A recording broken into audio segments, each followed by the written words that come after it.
Welcome back to work. This is the Unsolicited Advice segment, and I have all sorts of unsolicited advice. Today, my unsolicited advice is around how do you handle geopolitical uncertainty in a corporate setting, which is a hot topic in 2025.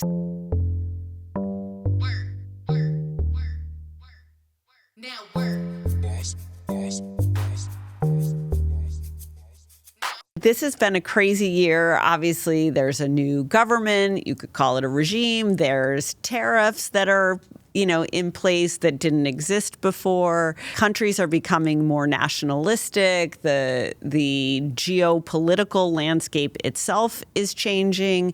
There are two massive wars happening in two different parts of the globe. There is a lot of, I would say, anxiety and fear and unrest really happening all over the world. There's uprisings happening. There's a lot of uncertainty about American consumer demand. There's a lot of change in terms of what is the role of the federal government or Congress versus the president, like blah, blah, blah, blah, blah, blah, blah. So there's all sorts of stuff going on. And there's all sorts of people who think the way it's going is great and it's correcting how things were wrong. And there's all sorts of people who think that this is, abhorrent and it's against human rights and free speech and what it means to be American and all this kind of stuff. So it's a hotbed, for lack of a better word. And there's all sorts of opinions. And the reality is everybody's a little bit right and everybody's a little bit wrong. And the reality is we are just in a tumultuous period of transition and change. Companies experience transitional periods or tumultuous periods really, really differently. Companies have to, and people and societies and countries have to navigate change all the time. I think it's super challenging when you have a flood the zone type of situation, not to use a sports analogy, but like everything is happening always all at once. And I think it's very hard for people to process change in those type of environments.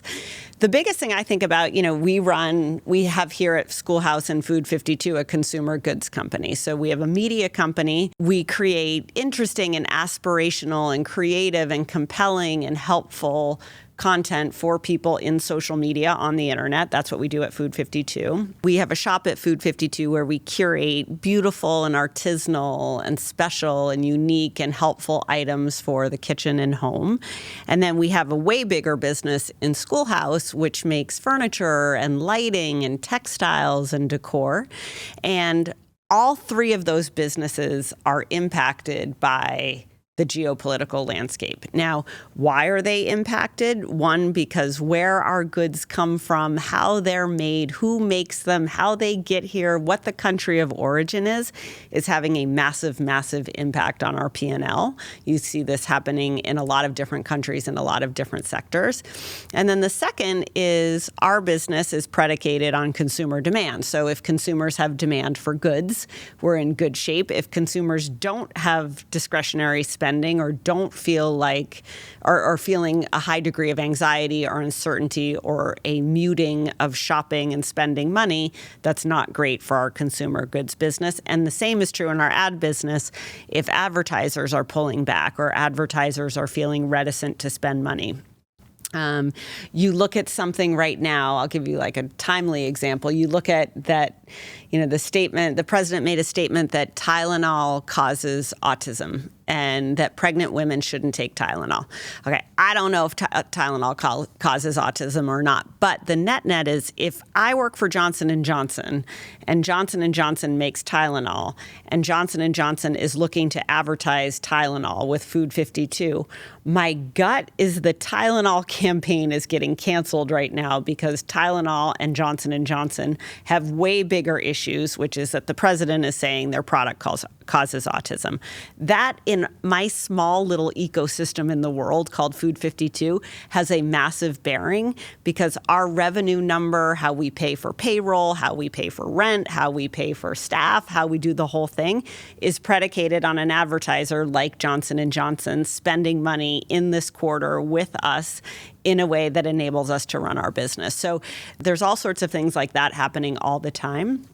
And I think, how a business can manage this is businesses manage it differently. My personal opinion is you can only control what you control. And by focusing on what you can do and what you can control and what is in your line of sight or in your field of domain, you're best served by focusing there. I can't control tariffs. I can't control that Tylenol was spending ad dollars yesterday and they're not today. What I can control is making sure that our pipeline of advertisers is bigger than just Johnson & Johnson and that we have a lot of different advertisers working with us. And I can also control making sure that when we source textiles, we're not just doing it from one country of origin, right? We're diversifying and de-risking our business by having a lot of options. That's something I can control. I can't control the rest of it. So I think, depends a little bit for each company in terms of which sector they're in, what type of products they make, how they make money in general. But the reality is that the world is frankly always changing. Consumers are always changing. Businesses are always changing. Technology is a great disruptor. The economy is a great disruptor. Social trends are big disruptors. And really making sure that you're focused on the game you can play and playing to win with what the cards that you have and the skill that you've developed and the people you have built in your organization or who you are lucky enough to have in your organization. By harnessing all those things, all your assets, all your attributes, all your abilities, harnessing those to get what you can get done and being diversified wherever you can and de-risking however you might, that's the best way to manage uncertainty, because the reality is there's always going to be uncertainty, and you never, the thing about uncertainty is you can't see what's going to happen. So the more you hedge for, the more you anticipate, the more you think about, the more you don't put, the more baskets you put your eggs in, the better off you are to be able to navigate change. And I think that's true in a lot of ways in life. And I think it's certainly true in work. And then I think it's definitely true in countries. Another way, this wasn't geopolitical uncertainty, but, at Barstool, when I was at Barstool Sports, there were times where we made the advertisers really uncomfortable because somebody said something hot or somebody said something unfiltered or somebody said something kind of racy or somebody did something infinitely stupid. And we needed, or just the times were against us, the culture, the zeitgeist, the prevailing wisdom. Barstool is a very disruptive company, still is a very disruptive company. We needed to have more than one business model. So in the times where we made the advertisers upset or uncomfortable or nervous, it was really, really good to have a merch business, right? Because we could always rely on our fans.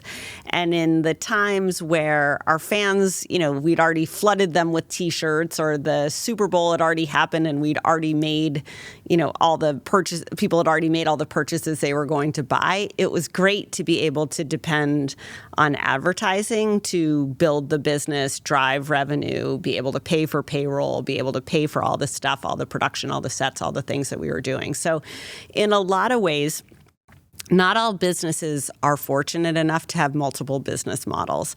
I like a business that does have multiple lines of revenue because it enables you to build different muscle and build different strength.